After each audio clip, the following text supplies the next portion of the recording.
새 이렇게 하나님 앞에 이렇게 형제자매로 같이 이렇게 예배를 하게 돼서 굉장히 기쁘게 생각합니다. 더군다나 또 개인적으로 이렇게 올해 이제 을사년 이렇게 첫해 1월 달에 이렇게 같이 이렇게 필리핀이라는 곳을 우리 선교지로 이렇게 해서 함께 이렇게 하는 공동체의 예배를 굉장히 기쁘게 이렇게 생각합니다. 오늘 성경의 말씀처럼 우리는 똑같은 목적 아래 이 세상을 살고 있다고 봅니다. 같이 이렇게 주의 일을 하기 위해서 여러 가지 환경 속에 이렇게 함께 이렇게 예배하는 것을 우리가 진행하고 있습니다. 저는 이제 여러 상황 가운데서도 우리가 이렇게 주의 일을 하고 있다 이렇게 생각을 하면서 제가 살아오는 신앙관 속에 여기 계신 분들도 뭐 그런 분이 확고하기 때문에 여기까지 와서 이렇게 선지사역에서 이렇게 선자 역할을 하고 계신 줄로 믿습니다. 그런데 이제 오늘 제가 이왕 할 바에는 우리 뭐 한 7, 80살 인생 좀 확실하게 좀 주의 일을 좀 잘 할 수 있는 그런 여건이 되었으면 하면서 하시는 일들이 그래도 하나님께서 우리에게 복을 줘가지고 이 땅을 잘 다스리고 생유하고 번성시키는 그런 주인공의 삶을 우리보다 살아가라고 하시면서 오늘 말씀처럼 2000년 전에 진실을 강조하고 또 강조하되 너희들은 주의 일을 하되 그보다 더 큰 일을 하라 이렇게 말씀하고 계십니다. 별로 뭐 내가 주의 일을 한다 그게 별로 대견한 일 같지를 않는데 우리가 잘 아시다시피 예수님이 누구신지를 알면 내가 어떤 일을 하는지 다시 한번 생각해 볼 수 있을 것 같습니다. 예수님은 삼위일체 하나님 중에서 제2의 성자 하나님 아니겠습니까? 그래서 우리가 주의 일을 한다 그러면 하나님의 일을 하고 있는 거 아니겠습니까? 그래서 우리가 적어도 내가 이 세상에 사는데 다른 사람과 다르게 하나님의 일을 하고 있다. 내가 그런 신적 하나님의 일을 하는 능력이 있는 사람인가? 다시 한번 생각하면서 긴장하지 않을 수 없다고 봅니다. 우리에게는 특별하게 뭐 잘 아시겠지만 베드로전서 2장 9절에 보면 우리에게는 약 4가지 신분증을 우리에게 교부해 줬잖아요. 예수를 믿으니까 우리를 택하신 족속으로 신분이 있게 하고 그 다음에 왕과 제사장과 또 거룩한 나라로 선지자로서 거룩한 나라의 신분 그리고 또 우리가 하늘에 소속되는 그런 천국의 신분증 이 4가지 신분증을 가지고 우리가 이 땅에 주의 일을 하고 있다 이렇게 생각합니다. 여기 계신 분도 똑같이 그런 일을 하고 계실 줄로 믿는데 사실 그 주의 일이라는 것이 어떤 것인지 뭐 잘 아시다시피 우리가 천국의 복음을 전파하고 복음을 가르치고 또 그 복음을 살 수 있도록 우리가 치유 사역을 하고 이러면서 우리가 지나고 있는데 주님께서 이와 같이 우리가 신적 능력을 가지고 복음을 전파하고 복음을 가르치고 치유하면서 이렇게 일을 하되 너희는 나보다도 더 큰 일을 할 수 있다고 오늘 말씀을 하고 있습니다. 그래서 가능하다면 우리가 이왕 일할 바에는 성자 하나님이 하는 그 역할보다도 더 큰 일을 우리가 하고 마쳐야 되지 않겠냐. 그래서 저희들이 이제 이렇게 각 나라까지 이렇게 와서 이렇게 하고 계신 줄로 믿습니다. 생각해 봤어요. 뭐 다 아시다시피 우리가 그런 신적 능력으로 주님의 사역을 하고 있는데 그 사역을 어떻게 하면 좀 더 잘하고 더 크게 할 수 있는 것인지 의문을 가져보지 않을 수가 없습니다. 그래서 저는 그렇게 생각했습니다. 예수님도 우리와 똑같이 한 30여 년 동안 아버지 밑에 몹쓸 돕고 이러다가 이제 세례받고 이제 하나님의 일을 이제 하기 위해서 나타난 그 역사심이 우리에게도 있어야 되지 않겠나. 물론 더 크게 있어야 되지 않겠냐 이렇게 생각을 했습니다. 그래서 우리가 주의 일을 하고 있고 그보다 더 큰 일을 할 수 있다면 여기 마태복음 그 3장 14절에서 17절에 있는 주님이 이제 하나님의 일을 하기 위해서 시작했던 그 사항이 우리에게 늘 나타나야 되지 않겠나 이렇게 생각을 합니다. 그래 첫 번째 그 내용을 보면은 하늘문이 열렸다고 이렇게 말씀하고 있습니다. 우리가 생각해 보면 그냥 하나님 하늘문을 열어줄 것 같은데 어떻게 하면 우리가 살아가는데 여러 가지 주의 일을 하는데 여러 가지 사항을 잘 원활하게 하기 위해서 하늘문을 열게 할 수 있을까 저는 생각을 해봤습니다.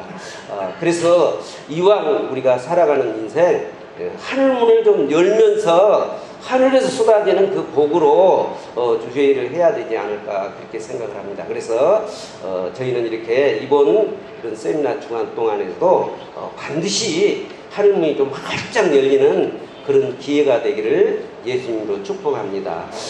하늘문을 열기 위해서는 첫 번째 우리가 열심을 좀 가져야 될 것 같아요. 그러니까 마태복음 7장 7절처럼 우리가 구하고 찾고 두드리는 과정을 계속 구하고 찾고 두드리면서 구하면 주시고 찾으면 찾고 우리가 이렇게 두드리면 열린다고 했으니 열릴 때까지 우리가 구하고 찾고 두드리는 일을 좀 열심을 중단 없이 포기하지 말고 열심을 가지고 해야 되지 않겠나 그렇게 생각을 합니다. 비록 가는 길이 조금 좁은 문이라 할지라도 우리가 하늘문만 열리면은 모든 게 다 해결될 줄 믿고 꼭 하늘문이 열릴 수 있도록 구하고 찾고 두드리는 그 일이 계속 지속됐으면 합니다.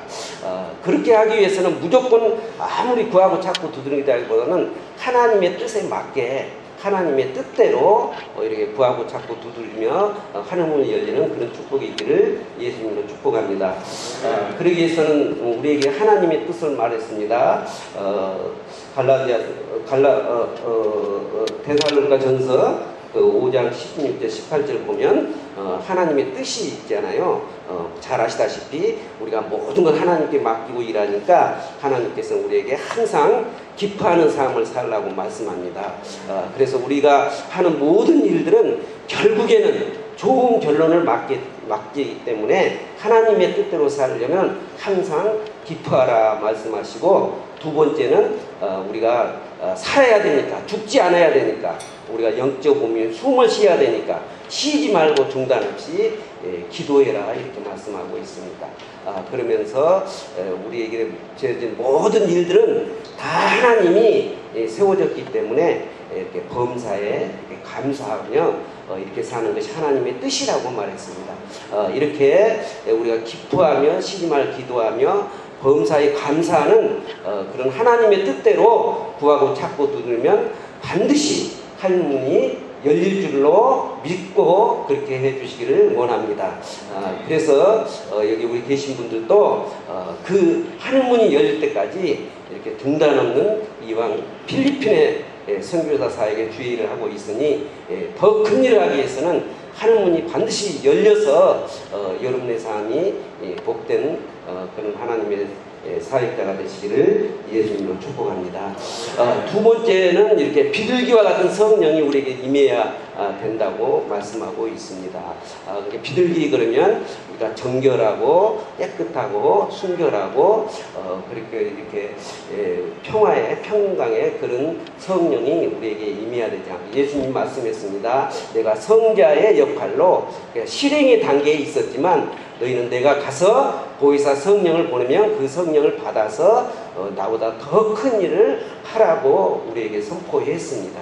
그래서 우리가 어떻게 하든지 간에 비둘기와 같은 그런 성령을 우리가 받고 그 성령대로 인도하심에 따라 주의 일을 하면 더 큰 일도 할 수 있지 않을까 그렇게 생각을 합니다. 그런데 우리가 사실 그렇게 마음이 이렇게 청결해가지고 이렇게 하나님을 보고 하나님 내주시켜야 하는데 사실 그러지 못한 분들이 너무 많은 것 같아요. 그래서 하나님 우리에게 말씀했습니다. 세상과 벗되는 하나님과 원수되는 거짓되고 불결한 첫 번째 약 4가지로 규정하고 있습니다. 첫 번째는 우상의 숭배. 저도 어디 중국에서 나도 한 5년 선교사 활동을 해봤거든요. 선교사님 되게 오면은 제가 거기서 한국 어린이 그 유아 그 유치원을 이렇게 겸해서 했는데 대개 오신 분들이 오면은 일단 예에 맡기로 오고 직구하고 그리고 이제 어학연수하고 그것이 하루 일과인 것 같아요. 계속. 그래서 자기 이렇게 일단 어떤 생활의 안정을 기하기 위한 것인지는 몰라도 하여튼 그렇게 하시면서 이게 이렇게 선교 보고를 하고 이런 모습을 보면서 선교사를 그때는 조금 저는 좀 부정적인 그런 생각을 많이 한 적이 있습니다. 어떻든 간에 우리가 이렇게 하면서 이렇게 내가 이렇게 열심을 하고 이렇게 부하부착도 두드리는 그것이 하나님의 뜻이 아니고 내가 바라고 내 자식, 내 명예, 무엇이 내 우상이 돼서 살고 있는지 한번 생각해 보는 시간이 됐으면 좋겠습니다. 두 번째는 비둘기와 같이 정결하고 이런 특히 음행에 관한 문제, 이런 문제도 하나님과 원수된 것이고 성령이 내주하게 지장이 된 부분이니까 그런 부분이라든가 또 막 이렇게 다투고 이러면서 원수 맺는 일, 이런 일, 그리고 어떠한 상황에서 자기가 이렇게 장이 됐다 이래서 절제하지 못하고 막 이러면서 방탕한 생활하는 거, 이런 네 가지의 하나님과 원수되고 세상과 벗된 이런 부분들이 이 안에 있는 한 우리가 온전한 주의를 할 수 없으니까 비둘기 같은 그런 청결한 마음, 청결의 하나님을 볼 수 있다 해서 청결한 마음을 가지고 이렇게 살아가야 성령 하나님과 이렇게 함께함으로 주의 일을 좀 더 크게 할 수 있지 않겠나 해서 비둘기 같은 성령이 임했다고 말씀합니다. 그리고 세 번째는 이제 하나님으로부터 이렇게 기뻐하는 자, 하나님으로부터 인정받는 자, 하나님의 사랑을 받는 자, 이런 모습이 우리에게 잊혀져야 되지 않겠나 이렇게 봅니다. 그래서 우리가 생활하는 과정 속에서 우리가 다른 사람이나 하나님을 내가 사랑한다고 말하고 사랑하기는 쉽지만 사실 내가 내 자녀로부터 내 처로부터 또 주변의 교인으로부터 내가 사랑을 받고 이렇게 사랑을 받는 자의 삶은 그렇게 쉬운 것은 아닌 것 같습니다. 그러나 하나님 우리에게 요구하기는 사랑을 받는 자가 되라 이렇게 말씀하시면서 우리가 하나님으로부터 우리가 하는 모든 행위가 기뻐하는 자, 사랑을 받는 자가 되고 우리가 그 사랑을 수동적으로 받아서 우리가 능동적으로 이렇게 사랑을 베풀게 되면은 주의 일을 크게 할 수 있지 않을까 생각을 합니다. 대표적인 걸로 다윗이 잘 아시다시피 사도행전 13장 22절에 보면 그는 하나님 마음에 합당 하나님 기뻐한 자가 됐기 때문에 세상에 하나님 하고자 하는 모든 걸 그에게 맡겨서 이렇게 일을 하게 해서 주의 일보다 더 큰 일을 하게 했다고 합니다. 아시다시피 1000년 만에 한 번 나올까마는 왕 중의 왕이 돼서 이렇게 크게 이 땅에서 마친 이유는 하나님 마음에 합하고 하나님을 기뻐하는 삶을 살았기 때문이다 이렇게 말합니다. 이와 같이 우리가 주의 일을 하고 주의 일보다 더 큰 일을 하기 위해서는 오늘 이렇게 예수님이 시작했을 때처럼 우리 이제 함께 이렇게 모여서 공동체로 하나님의 형상을 나타냈으니 우리도 이와 같은 세 가지의 일들이 우리에게도 임하여서 앞으로 이제 시작했으니까 시작이 반이라고 이렇게 자주 이렇게 시작해서 점점 다 이렇게 부흥 발전돼 가면서 주의 일을 크게 하는 우리가 되기를 예수님으로 축복합니다. CTS 조이 필리핀은 해외 선교지 최초의 CTS 지사로 개척되어 독립된 법인체로 성도들의 기도와 후원으로 운영되고 있습니다. 해외 선교지에서 영상 선교 사역이 지속될 수 있도록 함께 동역해 주세요.